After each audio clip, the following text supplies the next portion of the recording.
I remember it was Valentine's and everybody was in the mood, celebrating love with their friends, with their families, lovers, and just everybody was excited. That was not the case for me.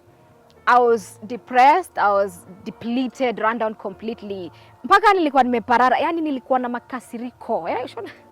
Makasiriko ya moyo. My colleague, I remember walking up to me at work and saying, Winnie, probably the reason why you keep settling for less in love, that's why you're looking the way you're looking, is because you have not dealt with your daddy issues. You have unresolved daddy issues.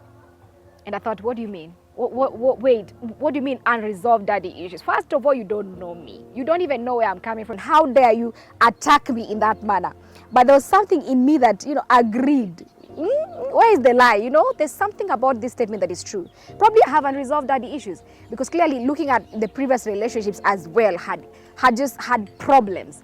There are men and there are projects. Why do I keep falling for projects and not just normal, wholesome, healthy men? Men who don't have to be worked on.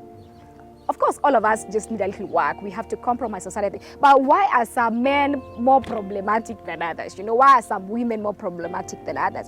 And I thought, why do I need to be the one that falls for the ones that are more problematic? Maybe something that I need to look at. And really the story that was during us here was, I had shared with them how on Valentine's, I had called up my boyfriend and said, hey babe, so what's the plan? It's Valentine's tomorrow. And he walked out of town. He said, I don't really have a plan. I thought, what do you mean? It's Valentine's. Don't you want to see me? We had been apart for like 3 weeks. And he says, Mina fua. Hi, how do you fua on Valentine's? Really? And your baby's over here. So he says, okay, sina fare. I'm like, really? Okay. Being the good girlfriend, I sent fare. Men keep saying, oh, wasichana wanakula fare. My friends hutuma fare na tusemi. Nikatuma fare. Kitu naniuma, nikatuma fare. So the plan was he comes the following day on Valentine's.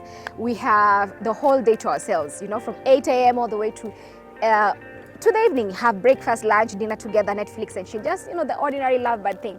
And so the following day, I wake up early, I clean the house, open the windows, the doors, air freshener. House is looking sharp. I made breakfast. I even had chapos delivered to my house because I can't cook chapos. So I had chapos delivered. Then I slaughtered a whole chicken, just for the two of us. A whole darn chicken with my bare hands, the way they're small, for my baby to enjoy. So 8 a.m., I spread the table and everything. 9 a.m., 10 a.m., no one is here. No one is talking, no one is calling, no one is showing up. 11, I ate my chapos.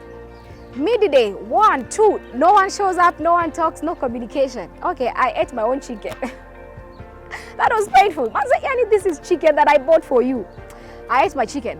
So 2, 3, 4 p.m., no calls, no texts, nothing, no communication. I decided to carry my bags.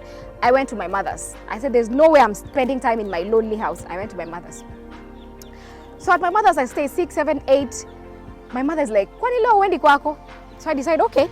Tower, 8:45, I picked my bags, back to my place. On my way, my boyfriend, my babe, my VIP of my house, my guest of honor, calls me at 8:45 p.m. We had been to meet at 8 a.m. He's like, ndio nimefika uko? Niko home. Yeah, you see how love can make, you see how love can make you a fool. So I said niko home, then he came over. Guess what? He ate all the chapos plus the chicken. Yani. And now I went to his Instagram page. You don't want to know what I saw. He had arrived way earlier and they had been spending time with the girl we always fought about. You know that girl you're always fighting about? Yes, cousin or cousin or the demsi wangu ni demo best yangu. Yeah, that chick that we had been fighting over. That chick, she was the one who had my man's attention for Valentine's. Actually, I think I was dating myself.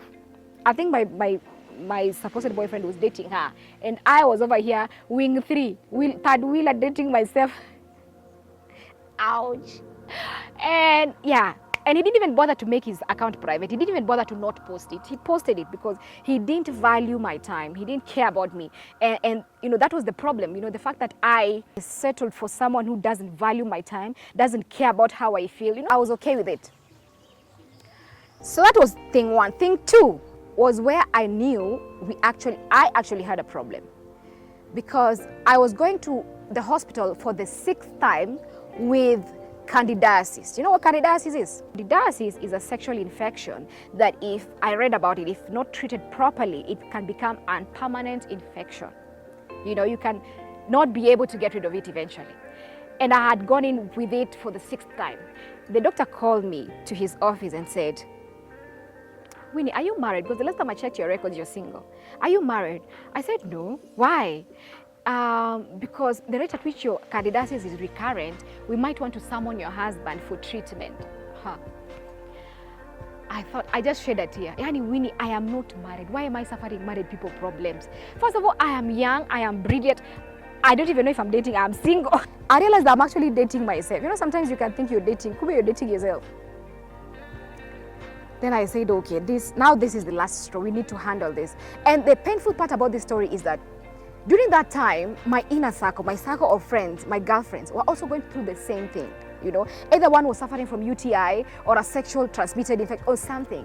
And I'm thinking, we are brilliant young women. Why are we going through things that, why are we here? Why are we enslaved? Why are we enslaving ourselves? Because we have a choice. We have a choice to just walk out and start a new life with people, healthy people, normal people. Why are we stuck on projects? And I just did a quick poll, and I looked at my friends. All of us somehow had daddy issues, had childhood issues which were unresolved. Either daddy beat mommy in our presence, or daddy was hostile, or daddy defiled someone, or something happened, or daddy left, or you know, we had an absentee father. There was just something, you know, and I realized probably that's one of the reasons that are leading us to just set off, trying to pick up a project from where daddy left. Like me, my daddy, you know, left when I was 4. So probably there's an incomplete something in us. And I thought, okay, something has to happen and someone has to pay a price, you know. And me sharing this story is for us to really break the status quo. Looking back now, it's been years of work.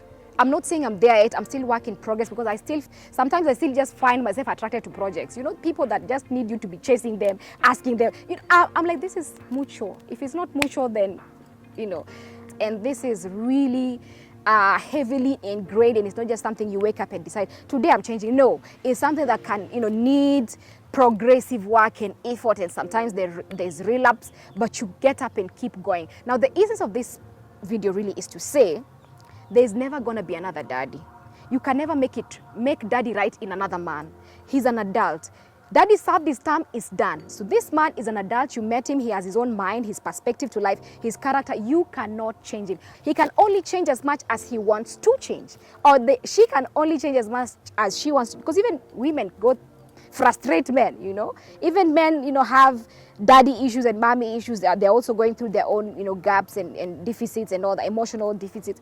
So this thing has no sex. This thing has no gender. It can find anyone. No matter what happened, no matter what you had or didn't have in your background, it was done. Daddy served their time, whether it was right or wrong. Mommy served their time, whether it was right or wrong. You now take full responsibility of your life. You're like, I have to start making choices that are healthy for me.